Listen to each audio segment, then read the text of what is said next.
Bonjour à tous, je vous propose un tirage avec l'oracle des vies antérieures. Vous allez pouvoir obtenir des informations, une information concernant une de vos vies antérieures. Alors bien sûr, ce ne sera pas comme une consultation privée ou comme une régression de vie antérieure, mais vous pouvez obtenir des informations, quelque chose d'important concernant une de vos vies antérieures. Alors je vous laisse choisir, il y a 6 cartes au choix, bien sûr vous pouvez en choisir une ou plusieurs. Je vous ai mis des petits dessins, des symboles éventuellement pour vous aider à choisir votre carte. N'hésitez pas à faire pause si vous avez besoin d'un peu plus de temps pour vous concentrer, pour choisir votre carte ou vos cartes. Alors la première carte est la carte du haut, la carte qui est en haut à gauche avec le petit dessin, le symbole, la tortue. Alors nous allons commencer. Donc pour ceux qui ont choisi justement cette première carte avec le symbole, la petite tortue, vous avez la carte de l'Égypte. Cette carte, elle évoque une vie antérieure significative en Égypte, qui a un rapport avec votre situation présente. Quant à schéma négatif sans tête à refuser de guérir, ses racines plongent souvent dans une vie qui remonte au-delà de la mémoire consciente. Par bonheur, vous pouvez accéder à ce problème et le guérir. Comme en jardinage, vous pouvez éliminer des vestiges du passé en les déracinant.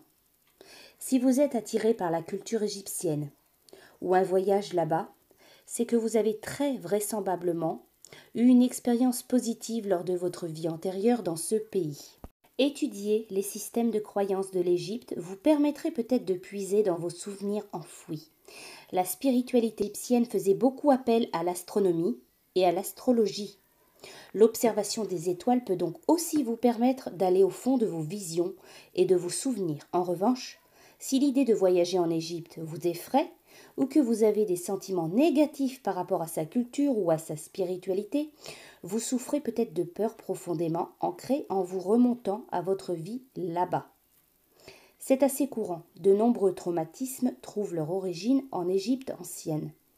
En travaillant avec un thérapeute qualifié dans les vies antérieures ou avec un enregistrement audio de méditation guidée, vous pouvez vous libérer et venir à bout de vieilles énergies toxiques. Voilà pour vous. Pour ceux qui ont choisi la carte 2 qui est en haut au milieu, vous avez la carte du bébé. Dans la situation qui vous préoccupe, il y a une histoire de bébé. Votre inconscient vous révélera la façon dont un bébé joue un rôle dans votre vie actuelle. Vous avez peut-être déjà reçu la réponse sous forme de pensée ou de sentiment. Fiez-vous à cette information. Votre inconscient vous aidera lentement et en douceur à vous remémorer et à libérer les souvenirs douloureux. Dans un premier temps, vous aurez peut-être l'impression que vous imaginez cette information, mais au fur et à mesure que vous assemblez de plus en plus des pièces de puzzle par le biais de signes et de souvenirs supplémentaires, vous oserez revendiquer votre vie antérieure. Cette carte, elle se réfère peut-être à vous lorsque vous étiez bébé dans cette vie-ci ou dans une vie antérieure. Vous avez peut-être subi un traumatisme lorsque vous ou l'un de vos enfants était bébé. Il s'agit peut-être de vous en tant que parent dans cette vie-ci ou dans une vie antérieure. Vos sentiments et vos pensées vous guideront afin de vous permettre de discerner le message exact. Voilà pour vous, pour ceux qui ont choisi la carte 3, la carte qui est en haut à droite. Vous avez la carte arbre. Cette carte indique que vous avez une relation particulière avec les arbres. Jadis, en particulier dans les cultures des Celtes et de l'Europe de l'Est, les arbres étaient considérés comme sacrés. Les druides recherchaient leurs prophéties dans les chênes et les anciens guérisseurs utilisaient pour leurs médicaments des ingrédients provenant d'arbres comme l'écorce du saule. Votre connexion aux arbres peut révéler du domaine spirituel, y compris l'aptitude à recevoir des messages des arbres. Dans certains cas, ces arbres apparemment non conscients sont animés d'une âme véritable. On les appelle les hommes arbres. Vous avez peut-être été un homme arbre ou un déva arbre, dans cette vie ou dans une vie antérieure. Cette carte, elle vous demande de passer plus de temps en communication avec les arbres pour la guérison, la connaissance et la paix intérieure.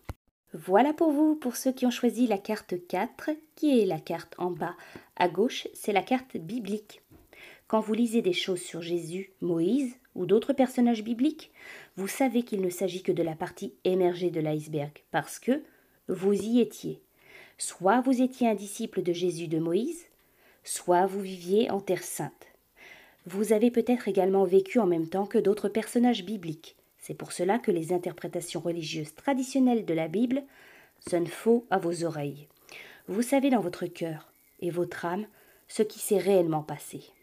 En conséquence, vous avez tendance à suivre votre propre chemin spirituel et religieux. Si vous avez été témoin de la crucifixion, le déchirement et l'horreur qui ont suivi la mort de votre maître bien-aimé peuvent avoir laissé des cicatrices émotionnelles. Ces réactions vous ont peut-être fermé à la vision spirituelle et à d'autres dons. Pour retrouver ces dons hérités de Dieu, priez les personnages bibliques dont vous vous sentez le plus proche, afin qu'ils vous aident. Vous apprendrez qu'ils ont pardonné toutes les transgressions qu'ils ont poursuivi leur chemin spirituel et qu'ils vous aideront à faire de même. Voilà pour vous, pour ceux qui ont choisi la carte 5 qui est en bas. Au milieu, vous avez la carte de l'Atlantide. Ce que vous avez vécu sur l'Atlantide pendant l'Antiquité affecte votre vie actuelle. Votre âme a des souvenirs de cette civilisation idyllique qui offrait toutes les merveilles que l'on puisse imaginer.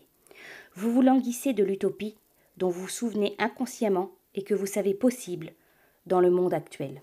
Votre âme se rappelle également la fin tragique de l'Atlantide, et vous avez peut-être gardé une phobie de l'eau ou de l'océan. Même si vous aimez la mer, vous préférez peut-être ne pas nager, ni faire de la voile. Vous vous souvenez également comment la majorité des Atlantes aimaient la paix, à l'exception de quelques leaders politiques qui ont utilisé à outrance le pouvoir des cristaux au détriment de tous. C'est pourquoi vous êtes peut-être aujourd'hui excessivement sensible aux problèmes de corruption politique. Voilà pour vous, pour ceux qui ont choisi la dernière carte, la carte 6, en bas à droite, c'est la carte homme-femme. Cette carte signifie que vous avez vécu la plupart de vos vies antérieures dans le corps d'une personne du sexe opposé à celui que vous avez dans cette vie-ci. Ainsi, vous êtes peut-être aujourd'hui une femme, alors que dans la plupart de vos vies antérieures, vous étiez un homme. Dans ce genre de situation, ce changement de sexe au cours des vies entraîne souvent une confusion quant à l'identité sexuelle, voire des problèmes de santé. Ayant vécu presque toutes vos autres vies dans un corps du sexe opposé, vous avez peut-être du mal à être bien dans votre peau. Si c'est la première fois que vous vivez en tant que femme, vous avez peut-être des problèmes gynécologiques, voire de fertilité. Si c'est la première fois que vous vivez en tant qu'homme, vous n'arrivez peut-être pas à vous identifier au rôle traditionnellement masculin. Cette carte, elle vous prie d'avoir de la compassion pour vous-même et de croire que votre âme fait du mieux qu'elle peut. Rappelez-vous que votre âme est le résultat de toutes vos expériences passées. Voilà pour vous, voilà, j'espère que ce tirage avec l'oracle des vies antérieures vous aura apporté quelques clés, quelques réponses. Je vous dis à bientôt.